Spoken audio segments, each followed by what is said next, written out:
Bonjour Madame Daumont. Bonjour Émilie. Je vais présenter votre situation en quelques mots si vous voulez bien, puis ensuite je vais vous laisser témoigner sur votre situation. Donc vous avez accompagné votre mari pendant plus de 8 ans. Votre mari qui était atteint de la maladie d'Alzheimer. Est-ce que vous pourriez un petit peu nous raconter ce qui a changé dans votre relation avec votre mari, avec cette maladie, et comment vous avez dû vous adapter à ces changements? Oui, alors effectivement, notre relation déjà d'époux a changé parce que moi je me suis plutôt placée comme une maman. Et c'était difficile, je m'en étais rendu compte et ça m'ennuyait beaucoup, ça me perturbait. Mais bon, la communication avec lui ne pouvait pas être orale parce qu'il avait quasiment perdu l'usage de la parole. Donc elle n'était que tactile ou visuelle et tactile, voilà, par des caresses, par se prendre par la main, voilà. Quand on a su qu'il avait la maladie d'Alzheimer et que Jean a compris ce que c'était, nous avons continué à vivre comme si de rien n'était, tout en sachant qu'il y avait quelque chose. Voilà. Donc évidemment, il y avait l'orthophonie, il y avait le kiné, mais nous avons continué à aller au théâtre, à aller au cinéma, au concert. Nous avons continué à randonner, puisque Jean aimait beaucoup la randonnée.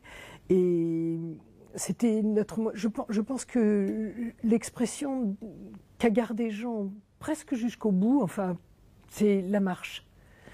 Et donc, il y avait beaucoup de choses qui se passaient pendant ces marches, des tas de regards, et parfois, je me souviens que je marchais un peu plus vite parfois, parce que les amis me disaient, eh bien, marche un peu à ton rythme, et puis nous, on reste avec Jeannot, on surveille, enfin. Et d'un seul coup, il voyait Jean filer devant pour me rejoindre. Voilà, donc il savait, enfin, son amour était là par cette expression-là, par exemple. Et puis, eh bien, petit à petit, c'est devenu difficile parce qu'il a perdu le sens de l'orientation, donc il ne pouvait plus aller dehors seul. Parce qu'il faisait quelques petites courses et les commerçants le connaissaient dans le quartier. Et puis, dans la maison, après, il s'est perdu dans l'appartement. Il se perdait même, je pense qu'il ne savait plus lire. Et donc, même les affichettes que j'avais mis pour aller à la salle d'eau, etc., il n'arrivait plus à les lire. C'était très fatigant. C'était fatigant. C'était fatigant, d'une part, de conduire tout le temps quelqu'un, même dans l'appartement, la nuit et le jour, et d'autre part, de ne pas savoir contre quoi se battre, de ne pas, voilà, d'avoir cette maladie où il n'y avait pas de médicaments. Donc ça, c'est difficile aussi, cette maladie où vous n'avez pas de répondant et vous êtes obligé de décrocher très vite en disant, eh ben, il arrivera ce qu'il arrivera. Alors que quand on se bat contre une autre maladie, parfois l'issue est aussi fatale certainement, mais il y a des étapes, il y a des moments d'un petit peu de rémission, alors que là, on coule de plus en plus vers un néant épouvantable, quoi. Parce que c'est épouvantable. C'est peut-être pour ça que vous lui faisiez des reproches avec l'espoir qu'il change. Oui, au début, voilà.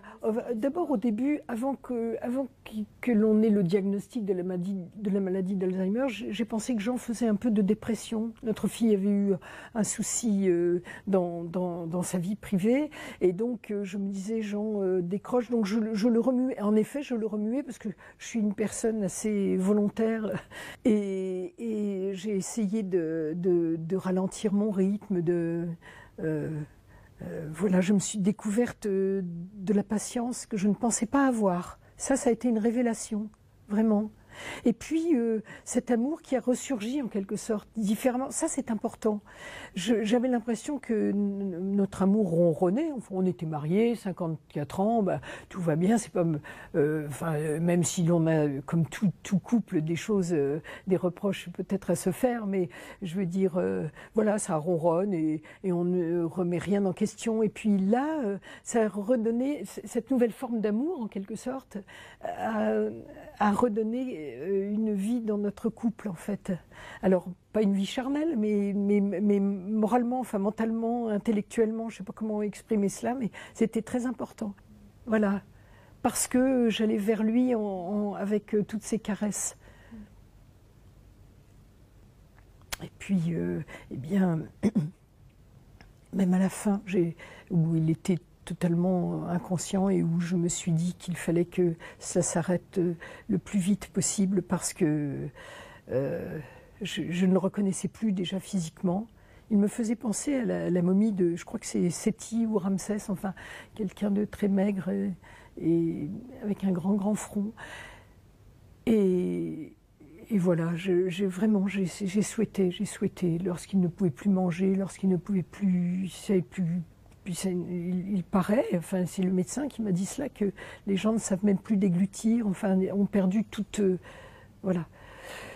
Et voilà, et il s'est éteint lorsque j'étais là et j'étais lui tenais la main, je lui caressais le front, je l'embrassais et puis à un moment il a eu un très très grand soupir très doux et j'ai fermé ses yeux et voilà. C'est une épreuve à la fois, maintenant que j'ai du recul là-dessus, très très douloureuse, très très dure pour l'accompagnant. Ne parlons pas de la personne qui est atteinte de cela, lorsqu'elle a des moments de lucidité et qu'elle se voit dans cet état-là, ça doit être absolument affreux.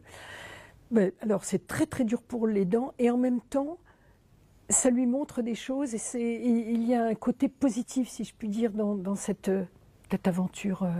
Voilà. C'est source d'apprentissage. C'est source d'apprentissage, oui. Et ça révèle aussi des choses positives. Oui, et c'est d'autant plus cet apprentissage lorsqu'il vous arrive vieux.